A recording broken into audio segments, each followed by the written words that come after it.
Oke, halo teman-teman, saya kembali lagi dan saat ini kita sudah bersama dengan Pak Hasto. Selamat pagi Bapak. Ya, dan selamat pagi. juga dengan pagi. Dr. Weni. Ya. Apa namanya narasumber kita hari ini. Jadi tadi saya sempat berhenti di soal perubahan perilaku. Karena saat ini kita bicara soal bagaimana merubah perilaku orang dalam kaitannya sama menghadapi virus ini kan dok. Balik-balik lagi itu mesti kedisiplinan diri. Nah perubahan perilaku itu ada dua, edukasi dan sistem dan environment yang mendukung. Jadi adanya edukasi yang akurat, informasi yang akurat sehingga orang terinformasi. Kemudian juga adanya memang sistem dan lingkungan yang mendukung dia untuk bisa berubah perilakunya. Oke, saya akan ke Pak Hasto Wardoyo dulu. Ya. Kita ada kurang lebihnya 45 menit sampai 1 jam ya teman-teman. Jadi kita akan banyak diskusi mengenai peran PKB dan juga terkait dengan corona ini sendiri, COVID-19. Nah, Pak Hasto, apa himbauan Bapak kepada teman-teman, nih ada PKB di seluruh Indonesia yang sedang menonton, dan juga ada teman-teman provinsi. Saya lupa menyapa teman-teman provinsi. Halo, apa kabar? Apa himbauan Bapak yang bisa dilakukan oleh PKB dalam menyikapi adanya krisis atau wabah corona ini? Ya, terima kasih. Assalamualaikum warahmatullahi wabarakatuh. Salam sejahtera untuk kita semuanya. Om Swastiastu, Namo Buddhaya, salam kebajikan. Teman-teman PKB yang ada di seluruh Indonesia dan juga teman-teman dari kepala perwakilan yang ada di beberapa provinsi yang menyimak ini. Alhamdulillah kita puji syukur kehadirat Tuhan Yang Maha Kuasa. Pagi hari ini kita bisa bersama-sama. Ada Ibu Dr. Weni yang ahli virus yang hadir di tengah kita, dan Mbak Dinar tentu yang luar biasa membawakan acara pada pagi hari ini. Saya berharap betul dengan teman-teman PKB untuk bisa memanfaatkan waktu sekarang ini, karena kita tahu bahwa sekarang ini kita working from home, sehingga kita ada banyak di rumah. Tetapi harapan saya memang PKB ini harus aktif, gitu ya, harus aktif. Jadi kalau di rumah itu sebetulnya tetap bisa aktif. Jadi Mbak Weni, Mbak Dinar, saya berharap teman-teman PKB ini di rumah tapi proaktif. Jadi dia bisa bertanya kepada RT, bertanya kepada RW melalui WA, kepada kadernya, ditanyakan nomor HP-nya dan seterusnya. Kemudian dia bisa penyuluhan melalui grup-grup dia yang ada di lingkungannya, saya kira. Jadi saya berharap betul kepada teman-teman PKB tentu tetap aktif, dan saya selalu mendoakan mudah-mudahan PKB yang ada di lapangan-lapangan ini semua dalam keadaan sehat dan bisa menjalankan amanah dengan baik. Saya kira itu Mbak Dinar. Oke. Jadi memang ini posisinya kita harus tetap hadir ya Pak. Ya. Jadi walaupun ini dalam keadaan bencana, work from home, tapi kita punya segala macam alat komunikasi, teknologi, kita bisa tetap hadir. Harus bisa hadir. Sesuai dengan sahabat keluarga. BKKBN kan sahabat keluarga. Jadi justru di dalam keadaan yang kritis harus hadir gitu. Pak, Bapak kan mantan puskesmas, dokter puskesmas, saya dengar kan 5 tahun lebih ya Pak ya. 5 tahun saya. 5 tahun. Ada nggak Pak tips-tips yang Bapak bisa berikan kepada teman-teman PKB terkait dengan bagaimana sih mendekati masyarakat untuk bisa berubah perilakunya? Ya, pengalaman saya, masyarakat itu sebetulnya butuh empati. Jadi kalau misalkan kita itu hanya memberikan penyuluhan, kemudian tanpa membayangkan saya jadi masyarakat, maka gagal biasanya begitu. Sehingga kalau saya katakanlah hadir di tengah masyarakat, harus sebelumnya mempelajari dulu bagaimana suasana hati masyarakat itu ya. Makanya kalau misalkan kita datang ke warga, kemudian warganya ini warga yang katakanlah dalam keadaan harus melakukan physical distancing, kemudian juga harus dia tidak bekerja, ternyata dia tidak bisa makan atau mungkin tidak punya penghasilan, itu alangkah indahnya ketika kita itu kemudian punya rasa empati itu dulu. Ya, sehingga setelah kita menunjukkan rasa empatinya, kemudian setelah itu kita baru memberikan sosialisasi.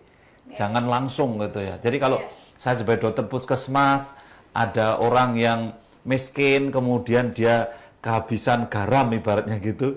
Kemudian saya ingin supaya dia itu mau datang ke puskesmas malah gitu ya. Itu kalau saya datang tuh membawakan garam itu alangkah indahnya gitu. Jadi alangkah indahnya.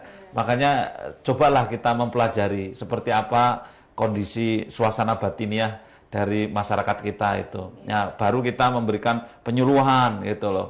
Jangan tiba-tiba cias penyuluhan. Mental jangan ini, jangan itu ya. Iya kan mental. Kita pelajari dulu lah, Bu, gimana anaknya, gimana ibunya, gimana neneknya gitu lah. Kalau di teori komunikasi itu teman-teman, itu tuh mengenali audiens, mengenali audiens, memahami kebutuhan mereka, aspirasinya dan sebagainya. Sehingga nanti pesannya bisa relevan sama mereka ya Pak ya. Iya, Gitu. saya kan punya pengalaman Mbak Dinar, kampanye juga. Saya ikut pilihan kepala daerah 2 periode, 2 kali ya, jadi 2 periode jabat bupati. Jadi bagaimana cara mengambil hati masyarakat itu penting ya. Jangan asal kita harus berangkat dari hati dia, berangkat dari pikiran dia. Jadi jangan dari pikiran kita. Makanya saya berharap teman-teman PKB supaya teman-teman PKB ini bisa mengambil hati lah di masyarakat. Teman-teman PKB, saya mau kasih tips. Beberapa hari yang lalu itu salah satu agenda Presiden adalah terkait dengan bantuan sosial. Jadi silahkan cari informasinya untuk mengakses bantuan-bantuan sosial di tempat Anda, sehingga Anda juga bisa semacam jadi hub gitu ya, mengkoneksikan mereka yang memang membutuhkan dan bantuan pemerintah. Oke, nah ini kan Johns Hopkins sama BKKB lagi kerjasama ya Pak? Kemarin kita kerjasama soal KB Pak. Sekarang kita kerjasama soal COVID. Gitu. Kita bisa selalu kerjasama dengan tema apapun. Dengan tema apapun. Intinya kita pengen bikin jaringan. Kita pengen menggerakkan grassroots, akar rumput. Itu jaringan ini sangat kuat. Ada 1,2 juta katanya ya Pak, kader-kader di seluruh Indonesia.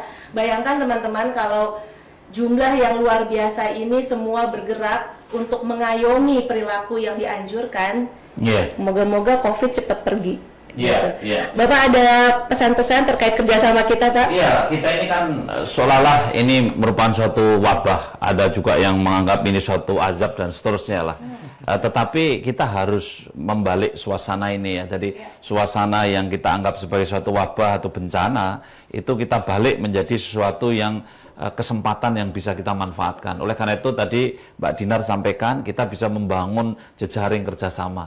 Kita beri nama ya ini multi level networking lah, bukan multi level marketing ya, tapi multi level networking atau multi level collaboration antara pusat, kemudian di daerah, sampai di tingkat kader. Lalu karena itu pesan saya kepada teman-teman PKB, kemudian PLKB yang ada di lapangan, baik yang PNS maupun yang non-PNS menurut saya sama tugasnya. Kami berharap betul kesempatan ini pakailah untuk mencari kontak-kontak person dari penyuluh-penyuluh kita, kader-kader kita yang ada di desa-desa. Kami sudah menyampaikan Google Form kepada PKB-PKB ini untuk kemudian diisi, Mbak Dinar ya, diisi, kemudian segera dikumpulkan, kemudian justru dalam waktu seminggu 2 minggu ini kita punya networking, jejaring sampai di tingkat bawah ya, dalam hal ini sampai ke kader. Betapa indahnya ketika setelah selesai, insya Allah nanti corona ini berakhir, maka kemudian kita punya tinggalan bersama JAHU, bersama BKKBN, kemudian kita punya jejaring yang kuat gitu. Dan setelah itu kita bisa manfaatkan untuk pembelajaran ya, banyak hal untuk ya. Isu apa saja ya, Pak, untuk isu apa saja. Kesejahteraan masyarakat juga. Ini saatnya bergerak.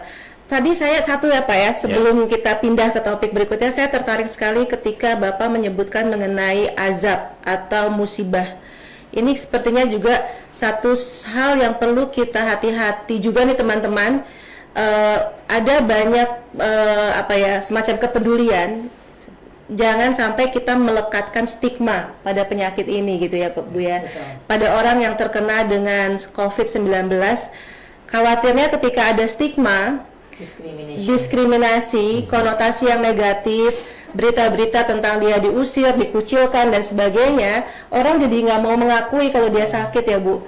Ya, jadi dia nggak mau mengakui dia sakit, dia nggak mau terbuka, nggak mau cari bantuan.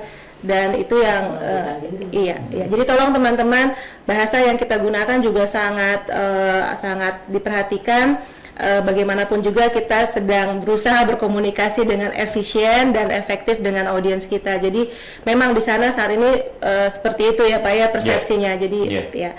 Oke. Virus itu kan ada ahlinya nanti akan cerita. Jadi bagaimana perilaku virus. Jangan takut secara berkepanjangan ya. Jadi jangan dianggap seperti kusta, seperti TBC gitu ya. Kalau kusta, TBC kan memang long term ya. Kalau virus kan nanti akan dijelaskan oleh ahlinya ya. Ini sebenarnya menjembatani sesi kita berikutnya. Kita mulai bicara sedikit tentang konten nih, tentang informasinya. Karena teman-teman kalau mau melakukan komunikasi juga harus akurat biar reliable, biar kredibel gitu. Jadi boleh dong, mungkin Pak Hasto boleh jawab, Dr. Weni juga bisa jawab. Tolong ceritakan ke kami seluk-beluk mengenai virus ini. Apa yang teman-teman PKB harus tahu? Ya, saya pikir ini penting sekali ya. Ini ada hadir Ibu Dr. Weni PhD yang memang ahli dalam bidang virus ya. Corona. Kalau saya itu ahlinya kebidanan kandungan, nolong persalinan. Tapi kalau beliau ini ahlinya adalah ahli virus ya. Menurut saya PKB, PLKB dan penyuluh penting sekali untuk tahu tentang bagaimana perilaku virus, bagaimana cara menghindari virus itu. Ya, Bu Weni, silakan Bu Weni. Ya, baik. Ini, ya. Terima kasih. Selamat pagi semuanya. Pagi Dok. Salam sejahtera dan semoga semuanya dalam keadaan sehat. Amin. Amin Dok. Kita harus berjuang dan bersahabat dengan siapa saja untuk menanggulangi virus ini. Jadi kata penanggulangan artinya adalah pencegahan dan pengendalian. Jadi bagaimana kita mencegah agar yang sehat tetap sehat, kemudian mengendalikan yang sudah terlanjur sakit menjadi sembuh. Mudah-mudahan lebih banyak yang sembuh daripada yang meninggal. Amin. Amin. Ya. Sebetulnya sama halnya dengan virus-virus yang lain. Virus ini masuk ke dalam tubuh seseorang, tentunya tidak serta-merta menyebabkan sakit. Kita punya tentara di dalam tubuh kita. Ketika tentara di dalam tubuh kita mengenali virus ini, kemudian bisa menangkalnya, berperang dan tentara tubuh kita menang, maka kita tidak jadi sakit. Katanya panas itu juga menjadi bagian dari cara tubuh ya Bu Dokter. Mekanisme tubuh untuk supaya kita itu bisa melawan gitu ya. Iya, melawan virus tersebut. Ya, makanya kalau kita kena infeksi terus panas, sebetulnya panas itu sendiri bagian dari untuk melawan. Betul. Jadi virus ini tidak bisa melipat gandakan diri tanpa masuk dalam tubuh inang, dalam hal ini manusia. Jadi kalau kita biarkan saja, walaupun di permukaan ada yang bisa bertahan 4 sampai 5 hari, ada yang tapi bertahan 48 jam, tidak bisa mereplikasikan diri atau menggandakan diri. Dia lewat mana, Dok? Ya, masuknya macam-macam. Tentunya karena kita punya mekanisme kalau bersentuhan memungkinkan untuk menularkan sesuatu, maka kita masuknya karena dia utamanya adalah saluran pernafasan, bisa dari kita menghirup sesuatu, kemudian memasukkan dalam mulut. Mengucek-ngucek mata kita, nah, semuanya karena dia merupakan virus yang butuh reseptor namanya mukosa. Jadi reseptornya adalah angiotensin converting enzyme 2 gitu. Kalau H2, jadi itu terlalu tinggi. Tapi intinya adalah virus masuk itu perlu dibukakan pintu. Kalau tidak kita bukakan pintu, dia tidak bisa masuk. Nah, caranya supaya pintu kita tidak terbuka, bagaimana? Ya salah satunya tadi social distancing, kemudian physical distancing. Jadi virus ini harus masuk ke tubuh melalui mukosa. Ya, mukosa ini teman-teman PKB kan tidak ngerti itu. Jadi saya menjabarkan mukosa itu lapisan dalam dari tubuh kita. Contohnya mulut ini ada kalau luarnya bukan mukosa ini ya. Tapi begitu masuk ke rongga mulut ini namanya mukosa. Hidung ini luarnya ini bukan mukosa ini. Tapi begitu masuk lipatan hidung masuk ke dalam namanya mukosa. Mata ini kulit luarnya bukan mukosa, tapi kalau matanya saya celekkan begini, kemudian itu kelihatan yang merah itu adalah mukosa gitu. Sehingga kalau telinga ini sampai sini belum mukosa ini. Tapi karena ini masih kayak kulit semua. Tapi begitu masuk mukosa bisa langsung berkembang. Iya, jadi intinya adalah virus ini seperti file. Kalau kita satu perangkat komputer, file ini tidak akan bisa melipat gandakan dirinya sendiri tanpa satu perangkat komputer yang lengkap. Ya, Nah, manusia punya satu perangkat komputer yang lengkap. Ketika dia filenya dimasukkan, bisa terbaca, bisa di-print, bisa dilipat gandakan gitu. Jadi kalau dibiarkan virus ini sendirian, dia tidak akan bisa melipat gandakan saya diri. dengar ini dari binatang. Mungkin di binatang juga bisa itu, di mukosa binatang atau gimana? Bisa, karena asalnya virus corona ini kan memang tidak pada manusia. Ya. Jadi ada host atau inang alamiah, kemudian ada inang intermediate-nya, hewan-hewan itu, dan kemudian inang definitifnya yaitu manusia untuk saat ini. Nah, tapi yang paling penting adalah bagaimana kita sebagai manusia menyiapkan diri kita untuk siap melawan virus ini. Yaitu adalah kekebalan atau ketahanan tubuh kita ditingkatkan. Kekebalan ketahanan. Jadi ada yang alamiah, ada yang spesifik. Alamiahnya semua orang pasti tidak mengalami sakit. Kalau memang kita tidak punya kekebalan, setiap kali ada mikroorganisme masuk dalam tubuh kita, kita pasti sakit. Sama virus ini, bakteri pun ada yang positif tidak menyebabkan sakit, ada yang negatif menyebabkan sakit atau patogen. Tapi khusus virus ini yang perlu disikapi adalah satu, pahami bahwa dia self-limiting disease. Sebetulnya bisa sembuh sendiri kalau daya tahan tubuh kita bagus. Yang kedua, cara penularannya sangat cepat. Itu yang paling harus ditanggapi dengan benar. Jadi maksudnya cara self-limiting disease ini kalau pertahanan kita bagus, dia akan kemudian mati. Dia masuk ke mukosa tadi, hidung atau mulut atau mata, maka dia tidak bisa berkembang. Iya, karena dia tidak bisa berintegrasi dengan sel tubuh kita. Karena daya tahan kita bagus ya. Betul. Jadi begitu masuk itu tubuh kita punya daya untuk menolak. Ya, itu secara gampangnya. Secara gampangnya kan begitu ya. Jadi kita punya TNI, Angkatan Laut, Angkatan Udara, Angkatan Darat. Ketika yang masuk virus ini anggap saja dia perlu bombardir TNI AU, maka TNI AU yang bekerja. Antibodi lah ini kalau bahasanya, ada antibodinya. Antibodi. Ketika antibodi kita sudah kenal dengan virus ini secara spesifik, maka dia akan melawan. Tapi virus ini perlu catatan juga. Jadi, virus ini juga pandai. Sebetulnya orang dites itu kalau positif tapi kalau tidak sakit ya, tapi positif tapi tidak sakit. Itu kan malah bagus loh sebetulnya. Positif gimana? Tapi dia bisa menularkan. Iya, bisa menularkan. Tapi kalau saya dites malah ternyata dari tes rapid test misalkan tes cepat ternyata saya positif, tapi saya sehat walafiat gitu. Itu gimana Bu? Itu yang justru untuk saat ini yang relatif berbahaya karena dia menjadi carrier atau pembawa virus walaupun dirinya sehat. Potensial untuk menularkan kepada orang lain walaupun dirinya tidak sakit. Ini yang harus disadari. Ada kelompok-kelompok masyarakat kita yang masuk dalam kelompok ini. Inilah yang berbahaya menularkan kepada orang lain. Mudah-mudahan kita tidak menjadi fast spreader, seperti masuk satu orang ke dalam masjid, akhirnya satu masjid semua kena masuk dalam itu komunitas. Kalau seperti di tempat-tempat ibadah itu kan sering ada yang batuk ya. Kalau pas berjamaah itu kan satu batuk bersaut-sautan itu. Jadi itu berbahaya sekali. Mungkin yang teman-teman harus ketahui bahwa kita itu ada klasifikasi namanya orang tanpa gejala ya Bu ya. Jadi memang positif tapi dia tidak bergejala. Karena itu kemudian yang namanya tadi pesan-pesan untuk menjaga jarak, jaga jarak aman gitu, bukan jarak hati ya. Jaga jarak fisik aman itu tetap penting karena dia menularnya lewat apa Dok? Dia lewat tadi cairan yang gimana tuh bahasanya? Cara penularannya sebetulnya memang kita bersentuhan langsung dengan droplet dari orang yang positif. Jadi tapi kita tidak tahu, tidak mungkin bisa istilahnya men-tracing atau mencari kemana sih percikan-percikan mudah orang ini larinya. Itu tidak mudah. Jadi satu hal yang penting adalah menjaga jarak tadi.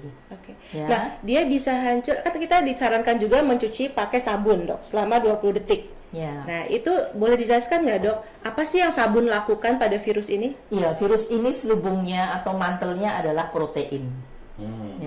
Protein ini mudah hilang apabila kita sama seperti kita makan nasi padang itu banyak protein, banyak lemak. Kita pakai sabun maka dia akan luntur. Nah, sehingga dia tidak melekat di dalam tubuh kita, pada permukaan tubuh kita. Tapi satu hal, mantelnya virus tadi protein, bukan lemak ya? Bukan lemak ya, protein ya. Jadi kalau protein dengan sabun bisa hilang ya. Satu hal tadi saya sampaikan bahwa virus corona ini adalah virus RNA, berbeda dengan virus DNA. Kalau virus DNA itu lebih stabil. Nah, virus RNA ini untuk dia melipat gandakan dirinya, dia harus berintegrasi atau menyatu dengan materi genetik atau DNA dari sel inangnya. Jadi tanpa dia menyatu dengan DNA sel inangnya, maka dia tidak akan melipat gandakan diri walaupun sudah masuk di dalam tubuh. Kalau bedanya dengan influenza begitu, virus-virus influenza yang biasa, itu dia tidak harus menyatu dengan DNA. Ada hal yang harus menyatu, ada yang tidak. Jadi tergantung, kalau dia kan banyak bakteri nih juga. Virus influenza yang sebelumnya H5N1, H1N1 juga punya perilaku yang sama. Tetapi bedanya adalah kecepatan mutasinya. Oh, kalau ini cepat ya? Ini disinyalir karena juga masih menjadi virus yang misterius. Kecepatan mutasinya sangat cepat. Contohnya, dia masuk ke dalam tubuh saya, tentara saya, angkatan udara, angkatan laut udara, semuanya sudah kenal dengan virus tersebut. Ternyata dia berganti, misalnya rambutnya disemir jadi hijau, maka tentara tubuh kita tidak mengenalinya. Butuh waktu untuk, oh ternyata yang saya kira saudara ini adalah musuh, barulah tentara kita siaga lagi. Tetapi dalam kurun waktu tertentu tersebut, dia juga sudah merubah lagi semir rambutnya, ganti pirang misalnya. Itulah kecepatan virus ini untuk mutasi. Melarikan diri dari tentara tubuh kita. Gitu. Saya di sini ada 2 catatan penting saya. Yang pertama, kita jadi paham banget beberapa pesan kunci yang saat ini kan sedang gencar diturunkan oleh Satgas ya Bu ya.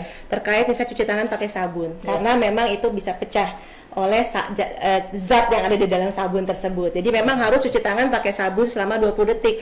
Kalau belum pakai sabun berarti belum cuci tangan ya. Terus yang belum aman. Cuci tangannya udah ya Dok ya. Iya. Untuk menangkal virus ini. Betul. Terus yang kedua, memang ada juga yang namanya etika menyentuh wajah saat ini. Etika bersin gitu kan. Etika bersin dan etika menyentuh wajah. Hindari menyentuh wajah karena memang yang tadi dokter sampaikan juga, dia masuknya lewat ketika kita masukin apa gitu yang ke mulut dan sebagainya. Jadi etika bersihnya juga sekarang pakai siku ya Dok, atau pakai tisu, dan tisunya kemudian dibuang di tempatnya. Dan tadi yang ketiga saya catat lagi adalah soal imunitas, soal daya tahan tubuh kita juga akan kembali lagi. Nah Dok, kalau boleh saya tambahkan sedikit, bahwa virus ini bertahan di beberapa perangkat dalam kurun waktu yang cukup lama. Di kertas, kemudian di bahan dari kaca atau bahan dari keramik, itu bisa bertahan 4-5 hari. Jadi kalau toh misalnya di rumah, upayakan untuk tidak berbagi perangkat-perangkat makan. Jadi mulai dicuci, selain dicuci dengan sabun, juga kalau memang salah satu sedang mengalami gejala demam, infeksi saluran pernapasan atas, tolonglah jangan tidur piringnya disendirikan itu ya? Jangan tidur satu kamar dengan keluarga yang lain, kemudian dia juga mulai lebih sering mencuci tangan, kemudian perangkatnya jangan berbagi dengan anggota keluarga yang lain gitu. Karena kita yakin mencuci pakai sabun, tetapi siapa tahu ada bagian-bagian yang belum kena sabunnya gitu. Terima kasih Dok. Ya, bagus sekali tipsnya. Satu nih Dok, berarti karena dia punya, tadi kan dokter bilang dia self limiting disease, artinya kalau daya tahan tubuh kita kuat, dia bisa sembuh dengan sendiri. Artinya memang teman-teman juga tolong jangan panik ya Dok ya. Misalnya baru demam-demam dikit, kalau kata Pak Hasto kemarin ingusan dikit gitu kan. Melar-melar dikit terus langsung ke puskesmas mungkin, atau ke dokter atau ke rumah sakit. Tuh dokter ada tipsnya nggak nih supaya teman-teman di luar sana juga nggak panik, dan PKB juga bisa membantu menenteramkan masyarakat supaya tidak panik tapi tetap waspada. Gitu. Gimana tuh Dok? Satu hal kita harus paham bahwa virus ini memang menyerang seseorang dalam kurun waktu yang sangat singkat menyebabkan sakit. Tapi ada juga tadi orang yang pembawa. Nah, yang pembawa inilah sebetulnya yang perlu diwaspadai juga. Kalau menimbulkan gejala, sebetulnya itu untung. Karena kita menjadi lebih waspada dan lebih cepat ketahuan apakah dia positif atau negatif. Yang sekitarnya lah, yang untung sekitarnya. Kalau yang bersangkutan bisa untung. Mohon maaf ya. Maksudnya secara epidemiologis, secara kedokteran masyarakat menguntungkan untuk lingkungan. upaya kita menanggulangi virus ini Iya. secara bersama-sama gotong royong. Karena tanpa prinsip gotong royong kita tidak bisa untuk memutus rantai penularan ini. Jadi pandemi tanggung jawab individu, masyarakat dan pemerintah. Jadi Kecuali kalau kita bisa melakukan pemeriksaan massal ya, artinya kalau bisa meriksa massal kan meskipun tidak ada gejala terdeteksi. ya, boleh saya lanjutkan tadi tipsnya ketika mulai ada meler-meler tadi, kita tahu bahwa flu penyebabnya bukan hanya corona. Ya. Saat ini juga kebanyakan makan mungkin manggis, duku, getahnya, kurang minum air hangat, akhirnya serak-serak, batuk-batuk. Nah, temannya langsung corona, begitu kan katanya tadi terkait dengan stigma diskriminasi. Kemudian musim penghujan juga masih ada. Nah, satu hal yang penting adalah kalau memang ada gejala, isolasilah dirimu di rumah gitu. Memberi kesempatan daya tahan tubuhnya untuk sembuh, meningkatkan staminanya lagi, baru bisa keluar untuk mungkin kontak lagi dengan virus yang lain di luar gitu. Tadi menyiapkan tentara tadi penting. Betul. Ya. Isolasi diri di rumah. Iya. Teman-teman, saya juga mau mengingatkan di Facebook grup kita itu sudah ada satu file yang Anda bisa akses terkait dengan kalau saya sakit harus bagaimana. Jadi protokol isolasi yang benar dan tepat juga sudah kita bagikan ke Facebook grup ya. Jadi tolong dicek di filesnya. Mungkin kalau boleh saya boleh Dok di lanjut, sini. Iya. Ada dua hal yang perlu dipahami, istilah karantina dan istilah isolasi. Iya. Karantina untuk orang yang sehat, tetapi dia ada resiko pernah datang dari negara yang ada kasusnya atau transmisi dari wilayah, misalnya saya dari Jabodetabek kemudian pulang ke suatu wilayah yang belum ada kasusnya, itu saya akan mengkarantinakan diri saya selama 2 minggu baru kontak aktif dengan penduduk di sana misalnya.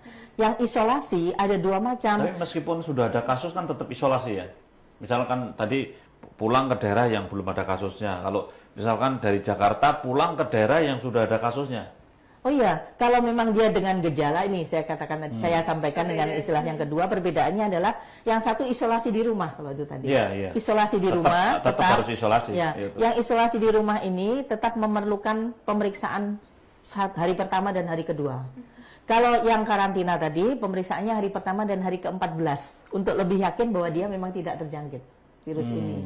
Nah, yang di rumah namanya PDP. Jadi kalau yang pemantauan sendiri di rumah tadi, di rumah Hari namanya pertama itu hari pertama dia datang di yang baru ya. lokasi ya. yang baru itu Lokasi baru. ideal. Saya bicara tentang idealnya. Iya, idealnya hari pertama diperiksa, Ya, kemudian hari 14 ke-14 hari diperiksa lagi. memeriksakan diri. Misal ada orang mudik lebaran nih, ada orang mudik lebaran, begitu datang sampai kampung harusnya hari pertama itu dicek ya kan? Ya. Kemudian nanti hari ke-14 dicek lagi ya, gitu. Idealnya, Ya. saya bicarakan idealnya. Kemudian untuk yang sudah ada gejala tadi, ada 2 macam. Dia bisa mengisolasi, kalau sudah ada gejala isolasi di rumah, itu perlu tes juga hari pertama dan kedua. Sementara ada juga kalau gejalanya memang membutuhkan perawatan di rumah sakit, maka dia dirawat di rumah sakit, Ada isolasi gejala. di rumah sakit. Ada gejala tetapi punya riwayat dia kontak dengan orang yang positif.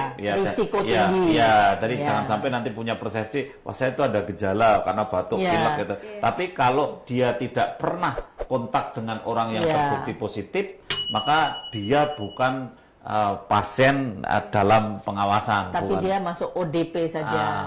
Orang mungkin dalam pemantauan. Ya, orang dalam Gitu. pemantauan. Teman-teman, sekarang kan permasalahannya adalah kita tuh nggak tahu ya, bisa jadi dia nggak punya gejala gitu kan. Iya. Kita nggak tahu. Makanya kemudian sekarang ada namanya physical distancing. Iya. Artinya jaga jarak aman, dan yang penting juga sedapat mungkin tinggal di rumah saat ini. Gitu ya, Iya. Dok ya. Untuk mekanisme jaga jarak aman ini ada 3. Satu, stay at home. Betul-betul stay at home, resikonya 0. Tidak berisiko sama sekali dia tertular. Yang kedua adalah social distancing tadi. Bahwa melakukan segala sesuatunya seperti kita ini berjarak. Tapi tetap kita melakukan sesuatu aktivitas. Nah, kalau physical distancing, maka saya sama sekali tidak boleh berhadap-hadapan kalau physical distancing. Nah, berdasarkan evaluasi dari epidemiolog dan sebagainya, analisa di dunia, ada negara-negara yang terjangkit corona ini dalam tingkat level ringan, sedang maupun berat. Untuk saat ini kita masih statusnya ringan. Oh, ringan. Harapannya jangan sampai ke sedang. Apalagi ke berat. Kalau ke berat kita mungkin, saya tidak tahu apakah kita siap atau tidak untuk saat ini. Ringan sedang berat itu dari dasar persentase atau apa itu? temuan kasus meninggal dan sebagainya, kecepatan timbulnya kasus baru yang masuk. Nah, kasus kita ini kan persentase yang meninggal tinggi nih, 9% ya. Betul. Karena memang kita belum aktif case finding dengan keterbatasan kit diagnostiknya yang rapid test yang dalam hitungan menit kita memang masih terbatas. Ketika kita lakukan secara masif aktif case finding, mungkin turun, persentasenya turun. Presentasinya turun, kasusnya akan meningkat. Betul. Nah, kasus meningkat itu jangan menjadi ketakutan, kepanikan yang berlebih juga, karena kasus meningkat ini adalah salah satu upaya untuk memotong rantai penularannya. Betul. Jadi balik lagi ke prinsip dasarnya tadi soal tadi ya key messages-nya tadi, pesan-pesan kuncinya yang buat kita bisa protect ourselves, kita bisa melindungi diri kita, sama meningkatkan kekebalan tubuh. Sekarang kita sudah paham juga karakter virusnya, juga nggak perlu terlalu ditakutin banget, tapi tetap harus waspada karena satu lagi tingkat penyebarannya sangat luas dan sebenarnya memang bisa eskalasi menjadi kritis ya dok ya. Iya, jadi khusus bila kita bandingkan SARS, MERS dengan COVID-19 ini, sebetulnya yang paling sangat mudah menular adalah COVID-19. Yang paling fatal adalah MERS, yang kedua SARS. Namun belakangan memang COVID ini juga mudah beradaptasi dengan lingkungan. Angka fatality atau mortality-nya juga mulai meningkat, terutama di negara-negara Eropa. Kita lihat bahwa kasus meninggalnya banyak. Nah, terkait ternyata dengan kesiapan untuk Fasiankesnya menerima pasien-pasien yang tadi positif, isolasi di rumah sakit. Mau tidak mau ventilator harus cukup, kemudian nakes di garda terdepan juga harus siap, ADP. Nakes itu tenaga kesehatan. Tenaga kesehatan baik medik maupun paramedik juga harus siap di ujung tombak. Nah, kenapa Italia yang mati banyak, Ibu? Mereka saya lihat dia adalah paling siap ya untuk ya, di Milan sebetulnya pengobatannya kualitasnya termasuk bagus ya di dunia. Namun kesiapan apabila harus merawat inapkan kasus dalam jumlah besar dengan status isolasi, ternyata mereka tidak siap. Awalnya 80 tahun ke atas yang left them die gitu ya, yang dibiarkan 80 tahun ke atas, tapi belakangan malah lebih mudah lagi, 60 tahun ke atas yang mereka biarkan untuk mau tidak mau kami harus memilih usia yang lebih muda dari 60 untuk ditangani. Nah, jangan sampai negara kita seperti itu. Jadi sudah banyak contoh-contoh di luar. Nah, satu hal yang positif contoh di Korea Selatan, kenapa mereka dalam waktu yang cukup singkat juga tidak sampai harus lockdown, tetapi kasusnya bisa dihalau gitu berlalu, karena mereka betul-betul secara disiplin tinggi menerapkan physical distancing.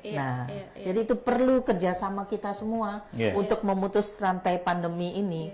Pandemi tadi saya katakan adalah tanggung jawab individu, masyarakat, dan pemerintah. Ketika kita bersama-sama, maka kita akan berhasil memutus rantai ini. Ya. Dan satu hal, tolong bergotong royong terkait dengan orang tinggal di rumah tetap harus makan. Kalau ada yang kelebihan beras, kelebihan garam tadi Bapak, tolong dipasang beberapa RT RW ada lumbung-lumbungnya di mana mereka yang kekurangan, para pekerja yang harian atau yang mungkin ojek online dan sebagainya, para pengusaha kecil-kecil yang tidak memungkinkan untuk bekerja dan tidak mendapatkan dana untuk membeli makanan bagi keluarganya, kita saling membantu. Itulah makna gotong royong sesuai dengan tupoksi atau SOP masing-masing. Begitu. Sesuai dengan tupoksi dan SOP masing-masing. Jadi kalau PKB, tadi sudah kita clearkan di pertama, PKB ini tolong menjangkau kepada kader-kader, tapi dengan menjangkau juga memberikan penguatan pada mereka. Berikan penguatan bahwa ini adalah sesuatu yang bisa kita kerjakan bersama-sama untuk menghentikannya kalau kita disiplin, jadi meningkatkan kedisiplinan diri. Dan kalau tidak disiplin, sudah ada contohnya ya. Contohnya di Italia sekarang luar biasa sekali. Tapi satu sisi contoh positif, Korea Selatan disiplin banget, selesai masalahnya dengan cepat juga, yang relatif cepat gitu. Jadi lagi-lagi ini baliknya ke diri kita. Dan sebenarnya ini banyak implikasinya di tingkat keluarga. Betul. Banyak sekali implikasi di tingkat keluarga terkait misalnya ya tadi ya, misalnya kita masih silaturahmi gitu kan, mengunjungi orang tua, mengunjungi paman, om, anak-anak kecil juga kan sekarang kalau di kita kan ada budaya salim gitu ya, salim, cium pipi kanan, pipi kiri dan sebagainya. Nah ini mungkin hal-hal yang memang harus terus diedukasi bahwa yang namanya menjaga jarak, tadi teman-teman sudah tahu karakter virusnya seperti apa, bagaimana pentingnya menjaga jarak, bagaimana pentingnya untuk di rumah, terutama ketika Anda sakit. Ya, ketika Anda sakit, walaupun tidak sakit juga sebetulnya sebaiknya di rumah juga gitu, karena nol tadi ya, itu resikonya jadi nol kalau dia stay at home atau di rumah saja. Baik, nah saya mau balik lagi nih Pak Hasto. Kita merekomendasikan memang orang untuk sebanyak mungkin tinggal di rumah gitu. Apa yang harus dilakukan ketika misalnya ibu hamil perlu konsultasi ke dokter, misalnya gitu ya Bu, ada cek rutin nih tiap bulan harus konsultasi kehamilan, atau anak mesti imunisasi, dia harus ada jadwal imunisasi, atau ya dengan BKKBN, dengan masalah KB misalnya, mesti metode-metode kontrasepsi yang harus diulang kembali setiap 1 bulan misalnya seperti itu. Apa yang harus dilakukan secara praktikal, secara konkretnya? Ya, memang beberapa dokter ya, kita ada perkumpulan ya, Mbak Dinar, ada perkumpulan obstetrik ginekologi ya, jadi persatuan OBSIN ini. Memang kita sudah membuat semacam panduan gitu. Jadi ibu-ibu hamil itu kalau tidak emergensi sebetulnya masih lebih untung dia tinggal di rumah gitu ya. Jadi karena begini, sebetulnya kehamilan itu yang emergensi sudah bisa ditebak. Satu adalah ada perdarahan. Jadi siapapun ibu hamil dimanapun berada, kalau ada perdarahan memang itu emergensi, ada keluar darah lah lewat jalan lahir. Sehingga meskipun dalam keadaan ada program social distancing dan juga physical distancing, tetapi kita berusahalah kalau ada tanda begitu datang ke dokter. Tanda kedua, misalkan kehamilannya udah besar nih, sudah 6 bulan, 7 bulan gitu, kan gerakannya itu bayinya terasa. Itu. Ini Bu Weni sama Mbak Dinar ini mesti merasakan kan, pernah hamil ya. Jadi kan kalau hamil 6 bulan, 7 bulan itu kan terasa gerakan bayi itu. Nah, kalau seandainya ada tanda-tanda gerakan berkurang, wah ini agak agak berbahaya gitu. Nah, oleh karena itu kalau wah ini bayinya kok gerakannya berkurang, ya ini juga harus datang. Ada satu lagi yang ibu-ibu hamil ini harus waspada adalah ketika keluar cairan dari jalan lahir. Nah ini juga harus, begitu keluar cairan harus segera. Maka teman-teman PKB, tugas kita tidak hanya mengajak dia untuk pakai kontrasepsi ya, tapi tugas kita jangan lupa kita konseling kepada keluarga. Fungsi reproduksi, fungsi keluarga salah satu adalah fungsi reproduksi. Waktu kita mengawal fungsi reproduksi, maka kita harus memperhatikan yang hamil, yang baru program hamil, dan juga tentu yang masih punya anak balita dan seterusnya. Tadi Bu Dinar menanyakan pada saya bahwa seperti apa kalau seandainya kita itu KB-nya jatuh tempo ya. Misalkan sekarang ini harus minum pil, tapi ternyata pilnya habis. Kemudian datang kemana-mana habis karena orang pada tutup misalnya begitu. Maka sebetulnya kalau seandainya kita punya hal lain yang masih bisa dipakai, misalkan kondom, itu kita bisa pakai kondom itu ya. Tetapi kalau tidak, maka kalau orang yang pakai pil KB itu pada umumnya siklusnya masih kelihatan. Jadi kapan menstruasi gitu, kemudian tolonglah kita mempelajari sedikit bagaimana cara memanfaatkan masa subur ya. Meskipun saya percaya ya, pasangan usia subur itu di masa-masa seperti sekarang ini mestinya ya termasuk ini ya physical distancing. Jadi mestinya suami istri juga tidak ketemu ya, mestinya harusnya loh. Kan tidak banyak ketemu mestinya. Kan harapannya kan begitu ya Bu Weni. Tergantung resiko dari masing-masing orang. Jadi ada sebetulnya ada checklistnya untuk mengevaluasi. Pilih saya risiko rendah, sedang atau tinggi. Gitu. Ada checklistnya. Ada checklistnya. Boleh nggak dibocorin dikit dong? Apa tuh checklistnya? Ya misalnya, saya tinggal di rumah, ya kemungkinan besar 0. Tinggal di rumah 0. Ya, kan tadi stay at home. Dengan asumsi bahwa di rumah tidak ada yang sakit ya. Kemudian saya bepergian ada pakai mobil pribadi atau pakai ojek online atau transportasi umum. Kalau transportasi umum jelas lebih beresiko daripada mobil pribadi atau Grab misalnya. Kemudian apakah saya bersentuhan dengan orang lain? Ketika saya bepergian, saya menggunakan masker atau tidak. Makanya walaupun sebetulnya saya yakin mungkin di sini tidak tempat yang infeksius, tapi karena saya pakai mobil di luar sana, saya pasti harus pakai masker. Gitu. Apakah setiap kita menyentuh lift, kemudian toilet, hand tadi di mobil yang transportasi bukan pribadi, itu kita menggunakan hand sanitizer atau tidak? Itu semuanya merupakan checklist. Kemudian apakah dalam keseharian kita memang selalu potensial untuk bersentuhan dengan orang lain. Ya, banyak sekali checklist, nanti saya bagi. Silahkan dibagikan kepada semua. Jadi betul. Jadi ketika mereka mau keluar rumah bisa memperhitungkan 0 di rumah, 1 sampai 5 risiko rendah, lebih dari 5 risiko sedang. Nah, jadi bisa mengurangi risiko itu. Ada checklistnya. Ya, jadi begitu ya teman-teman PKB, saya kira sudah bisa mendengarkan itu. Sehingga harapan saya kalau nanti ada checklist, bisa mengecek risikonya, di rumah itu bisa menjaga diri juga ya. Jadi kalau kembali tadi misalkan ada yang jatuh tempo suntik KB-nya atau pilnya jatuh tempo, harapan saya ya kalau nggak penting-penting amat ya, meskipun suami istri ya, ayolah kita di masa-masa seperti ini ya, kita menjaga juga lah, tidak kumpul. Tetapi kalau kepepet, mungkin ada yang manten baru misalnya gitu kan, itu ya terpaksa tadi saya katakan kalau mau pakai kontrasepsi, kalau pilnya habis bisa pakai kondom, tetapi kalau kondom nggak ada, pil nggak ada, hitunglah masa suburnya. Jadi ingat masa subur itu sebetulnya 14 hari dari men yang akan datang ya. Jadi bukan 14 hari dari men yang kemarin ya, tetapi telur keluar adalah 14 hari dari men yang akan datang. Jadi kalau seandainya kita nyatet terus siklus mennya,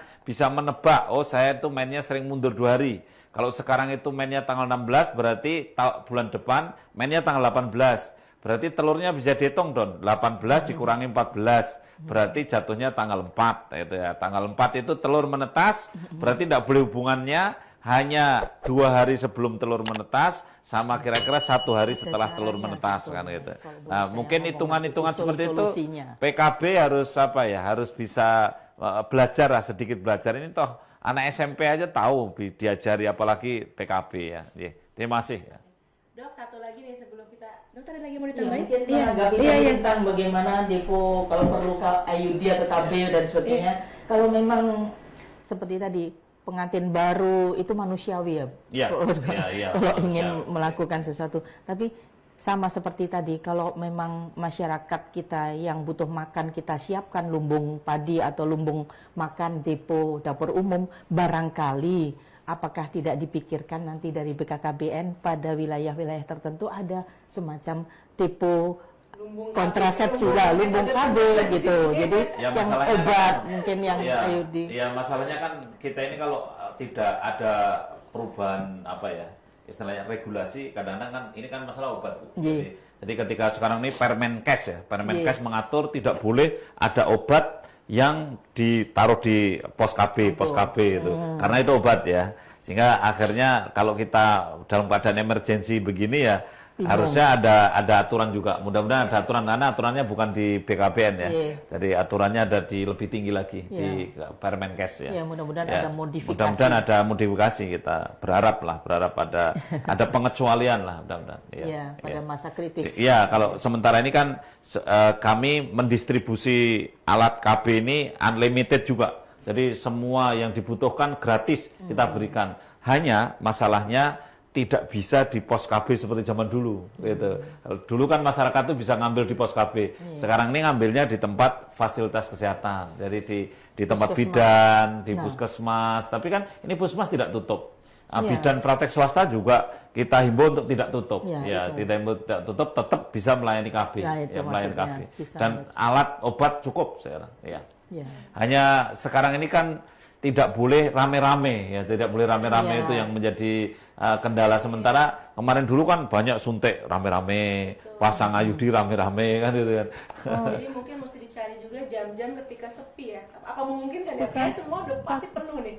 pakai sistem antre, jarak 2 meter. Setelah yang satu keluar 2 meter, tunggu beberapa menit baru masuk. Mungkin seperti itu. Iya, teman-teman PKB mungkin bisa nih menyarankan ke puskesmas atau ke bidannya ya, yang belum ada kayak jarak itu bisa disarankan. Iya, saya sekarang sudah mulai sering lihat loh di antrian kayak Starbucks, McDonald atau apa gitu, ngantri Indomaret apa gitu, dia kasih kayak kotak-kotak, bahkan di lift aja. Kemarin kita ke sebuah gedung, di sebuah lift itu hanya boleh diisi 5 orang dan dikasih kotak-kotak gitu. Tiap orang mesti masuk dalam kotaknya aja, nggak boleh lebih dari kotak itu. Iya. Dok, satu lagi nih, mumpung lagi ada dokter-dokter, 2 dokter di sini, terkait dengan segmen lansia. Nah, lansia ini kan risiko tinggi, apalagi lansia di atas 60 tahun yang punya penyakit penyerta. Nah, kira-kira nih teman-teman PKB kan membina juga kelompok-kelompok lansia, Dok. Ada tidak tips-tips yang bisa dokter berikan terkait pembinaan, apa yang harus mereka sampaikan kepada terutamanya keluarga yang punya lansia di rumahnya? Ya. Yang terpenting adalah kita selalu punya prinsip bukan apa yang ingin saya lakukan, tetapi apa yang mereka butuhkan. Dan setiap lansia tentunya membutuhkan beda-beda, setiap individu. Itu dulu yang harus dipenuhi. Ada yang hobinya merajut, berikan dia kesempatan untuk merajut. Sehingga dia bahagia, happy di rumahnya. Ada yang hobinya bermain musik, ya tentunya diberikan alat musik. Ada yang hobinya mendengarkan sesuatu, diberikan itu. Kenapa? Tidak panik, happy atau kebahagiaan itu, happiness itu meningkatkan neuroimunitas. Itu yang pertama, itu bisa dilakukan oleh siapapun. Yang kedua tentunya pola hidup sehat.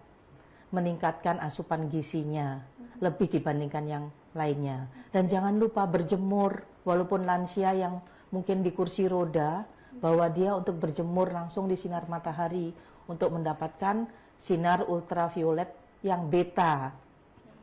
Kenapa? Kita semua punya vitamin D di bawah kulit, depo, tetapi tidak akan berubah menjadi vitamin D ketika tidak mendapatkan sinar matahari. Dan saat ini untuk meningkatkan daya tahan tubuh kita perlu vitamin C, vitamin D, dan vitamin E. Oke, baik. Gitu. Terima kasih, Dok. Jadi perhatikan kondisi emosional dari orang tua kita, orang yang lebih tua dari kita. Kalau kita punya orang tua di rumah, buat mereka senang, buat mereka happy gitu, itu meningkatkan daya tahan tubuhnya. Perhatikan nutrisinya mereka, lagi-lagi untuk daya tahan tubuh. Kemudian juga berjemur ya, Dok, di atas jam 10 pagi katanya ya, Dok? Iya. Oke. Nah, ini ada pertanyaan nih. Murah dia. Ada beberapa pertanyaan, mungkin saya bacakan dulu nih dari, ada yang pertanyaan, ada yang komentar. Dari Ari Siti Juwariah. Halo Ibu Ari. Ups. Maaf. Oke. Untuk kegiatan PKB di Kecamatan Depok, Kabupaten Sleman, tapi bukan Depok di Jakarta ternyata, sudah koordinasi dengan 3 puskesmas dan tokoh masyarakat secara online dalam penggerakan pencegahan COVID. Oke, terima kasih Bu Ari. Sekarang kita semua memang harus memanfaatkan yang ini, tele ini. Bahkan dokter juga kita bisa sekarang konsultasi lewat telemedicine ya, Dok. Ibu Nik. Sangat bermanfaat bagi PKB yang berada di garda terdepan dalam memberikan sosialisasi kepada masyarakat. Terima kasih banyak Ibu Nik. Insya Allah ini konten-kontennya akan selalu secara bertahap. Lagi-lagi kita akan secara bertahap menurunkan konten-konten untuk yang bermanfaat, yang bisa terus digunakan oleh teman-teman kita di seluruh Indonesia. Kemudian ada ini Bapak atau Ibu Miknaah, PKB Kecamatan Sarang, Kabupaten Rembang, mengajak PPKBD dan sub PPKBD untuk ikut dalam kegiatan ini. Jadi di antara teman-teman yang nonton sekarang juga ada dari kader-kader ternyata.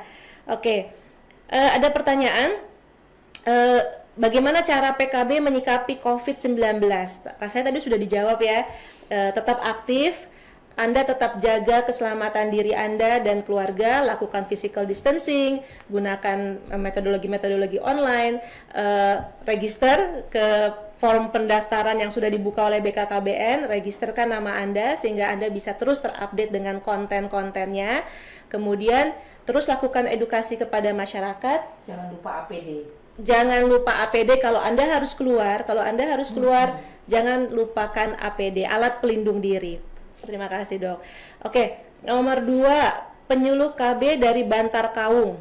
Mohon izin bertanya, ketika kita bekerja dari rumah, bagaimana dengan opsi penyuluhan dalam e-visum? Oke, ini internal sekali diskusinya. Apakah penyampaian informasi melalui media massa atau grup WA kader bisa dimaksudkan sebagai kegiatan penyuluhan?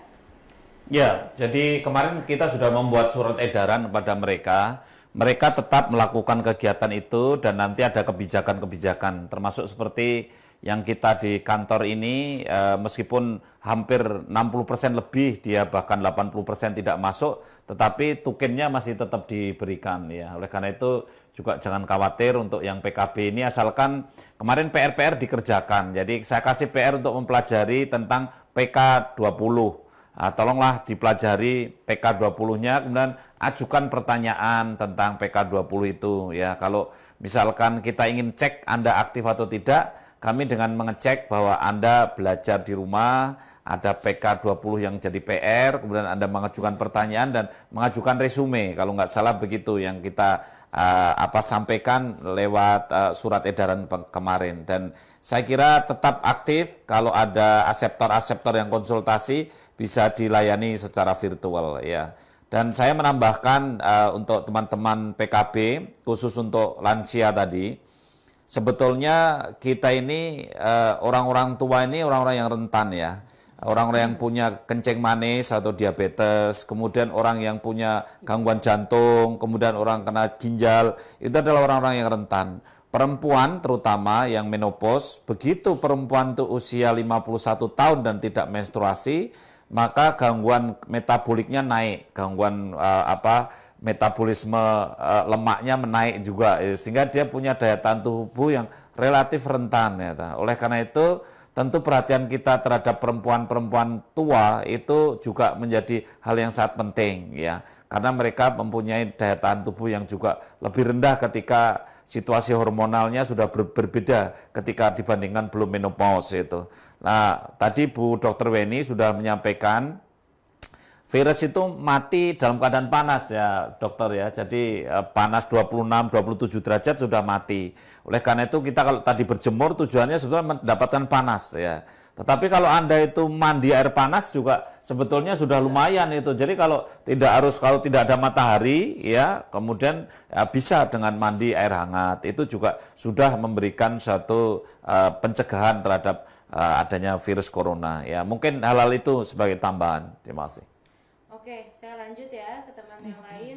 Ada Ibu Gali, kalau positif COVID dengan gejala ringan, apa bisa disembuhkan sendiri di rumah? Tetap karantina mandiri.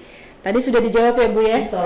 Isolasi. Kalau punya gejala itu namanya isolasi, bukan karantina. Karantina itu dia masih sehat, ya, tapi dia menjaga supaya punya risiko. Punya risiko. Oke, tapi kalau isolasi ya memang harus di rumah, nggak boleh kemana-mana lagi ya dok ya. Oke, kemudian Muhammad Zarkasi, setahu saya cuci tangan pakai sabun 60 detik tidak.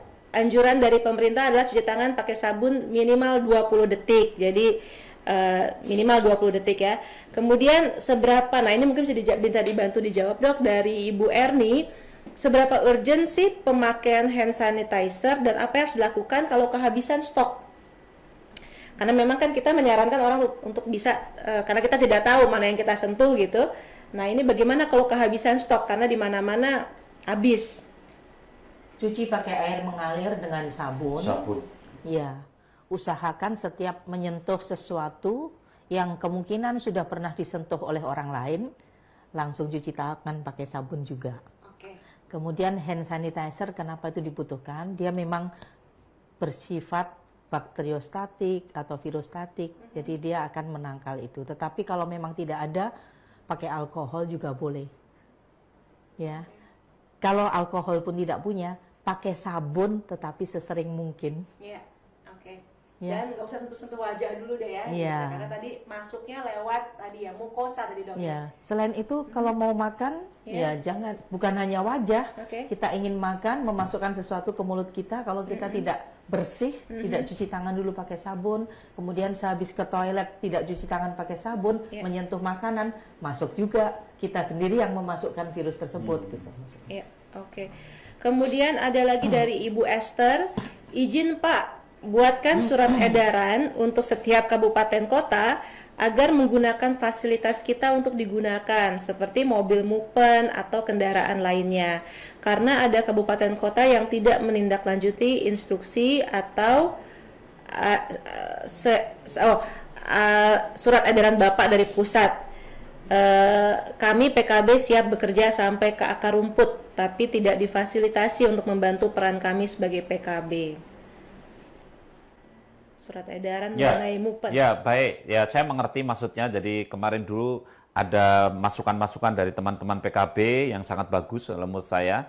Karena ada mobil-mobil yang sifatnya kurang diberdaya gunakan. Kemudian juga ada motor-motor yang belum dipakai oleh penyuluh-penyuluh. Dan saya sudah memberikan surat kepada beberapa kabupaten yang memang dilaporkan pada kami bahwa ada motornya atau mobilnya yang tidak dipakai dengan baik itu. Oleh karena itu, kalau seandainya masih ada yang seperti itu, saya mohon masukannya. Saya akan memberikan surat edaran kepada mereka dan saya kira tidak ada salahnya kalau kami diberikan informasi mana kabupatennya. Terima kasih. Boleh Dok ditambahin tadi. Apa tuh Dok? Kalau memang menggunakan ambulans atau mobil kantor, jangan lupa disemprot disinfektan juga mobilnya. Iya. Dok, ada pertanyaan lagi nih. Ya sih, ini bisa sembuh karena imun kuat dari Ibu Tanti Idrus. Tapi apakah tidak sebaiknya mengkonsumsi obat dulu baru berdiam di rumah? Kok senyum-senyum Dok? Jadi obat-obatan yang ada saat ini dan digunakan itu adalah obat-obat simptomatik ya Dok. Jadi untuk menimbulkan atau mengatasi gejala-gejala yang timbul agar tidak mencapai fase kritis atau fatality stage gitu ya. Nah, kalau saat ini misalnya di luar negeri ada penelitian kloroquine. Misalnya, apakah kita ingin menghambur-hamburkan kloroquine itu? Padahal kloroquine kita pakai untuk obat anti malaria. Nah, sama misalnya ada dikatakan Bapak Jokowi misalnya memesan sekian juta obat Afripan, Vermipavir. Nah, apakah itu akan dimanfaatkan sebelum kita kena? Mungkin kita tidak kena corona, sementara ada saudara kita yang lainnya yang lebih butuh untuk life saving, untuk menyelamatkan nyawa. Jadi itu menurut saya meminum obat sebelum diagnosa pasti itu merupakan hal yang tidak efisien, tidak efektif dan tidak ekonomis buat kita saat ini. Jadi ini teman-teman PKB sudah tahu ya, virus itu sampai hari ini pada umumnya tidak ada drug of choice. Jadi tidak ada obat pilihan itu tidak ada. Belum. Adanya adalah menaikkan stamina. Maka Amerika mencoba memberikan suntikan dengan 6.000 mg vitamin C itu. Itu kan di beberapa dicoba. Itu kan bukan obat ya, itu adalah vitamin ya. Oleh karena itu jangan punya pemikiran minum obat sebelum sakit untuk khusus corona atau virus ini. Pikirannya adalah minum vitamin sebelum sakit, yes. Tapi kalau minum obat, no. Ya, jadi vitamin itu ya just vitamin, ya ada vitamin C, vitamin B1, B6, B12 misalnya begitu, B kompleks begitu ya. Tapi virus memang belum ada drug of choice, ada obat yang betul-betul spesifik ya untuk itu. Jadi tujuannya memang meningkatkan daya tahan tubuh dulu. Meningkatkan daya tahan tubuh. TNI-nya itu diperkuat dulu supaya bisa nyerang musuhnya. Betul.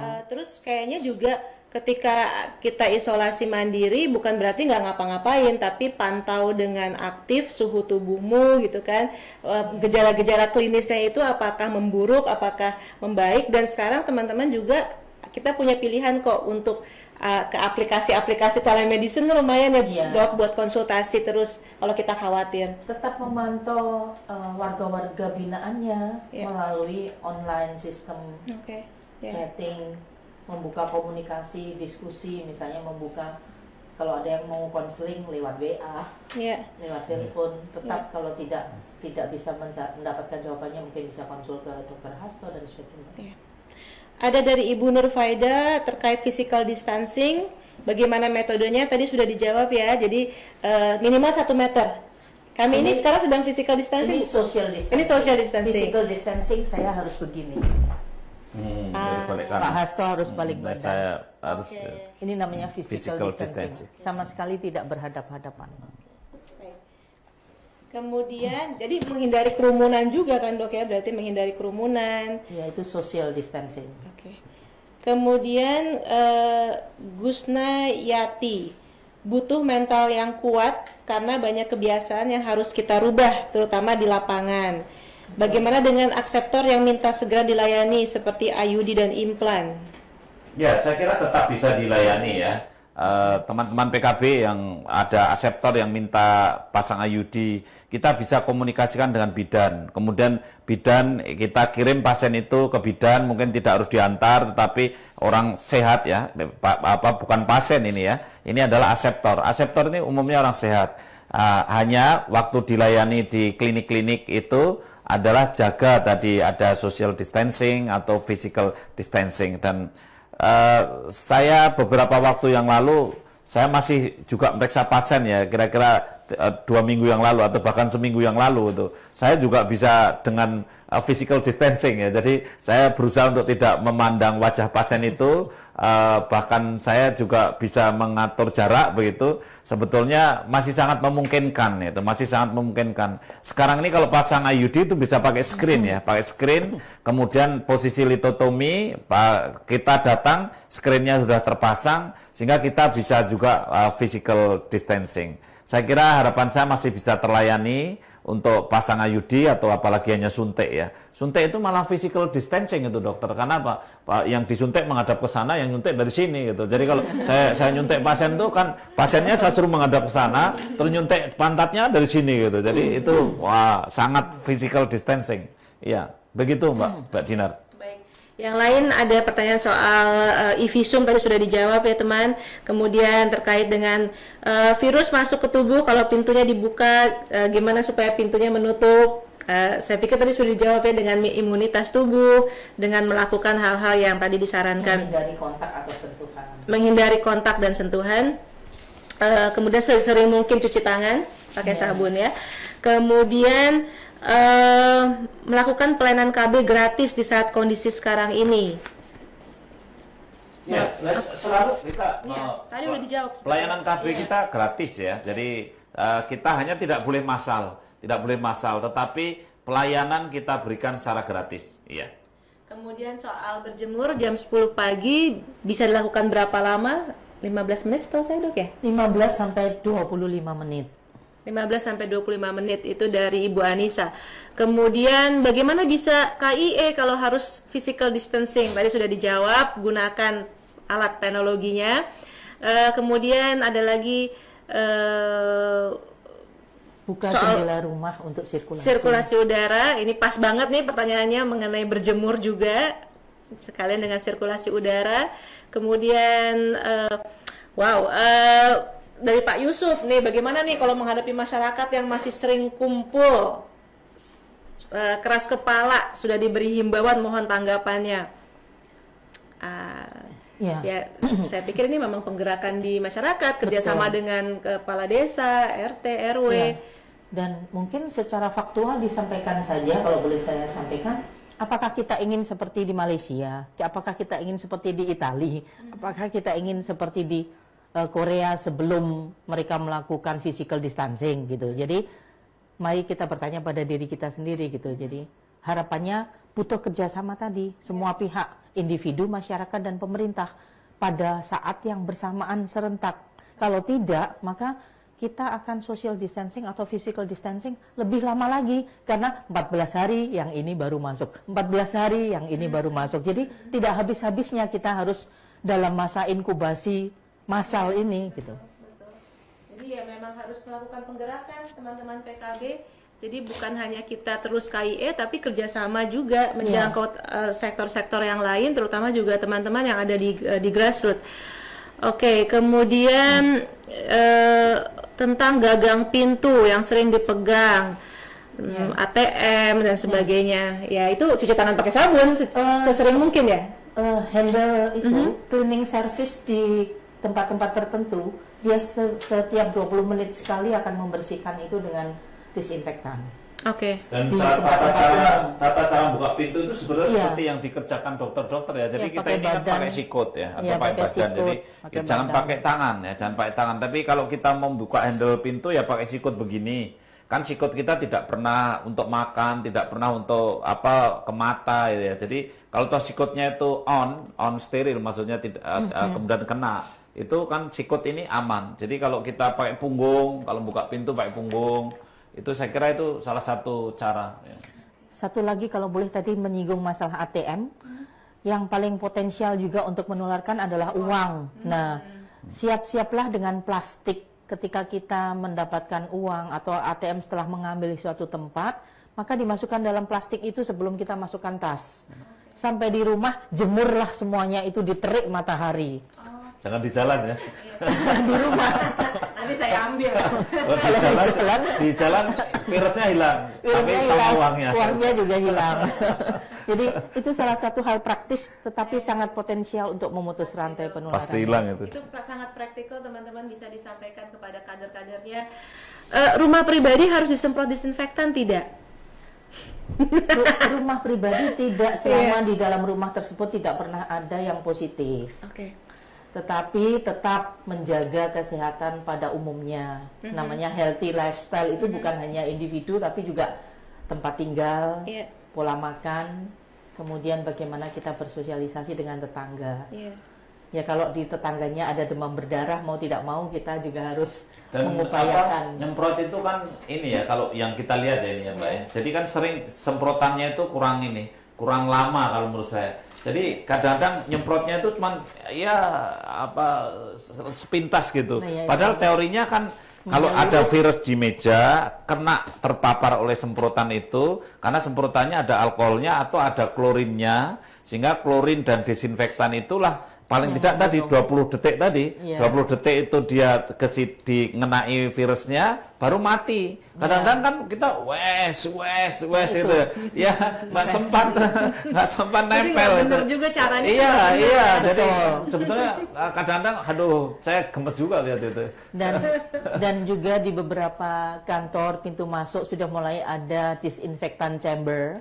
Jadi tolong jangan berharap bahwa penyemprotnya ini yang akan mengelilingi kitalah yang berputar di dalam chamber tersebut untuk membersihkan diri merata. gitu. Jadi syukur kalau 20 detik juga itu.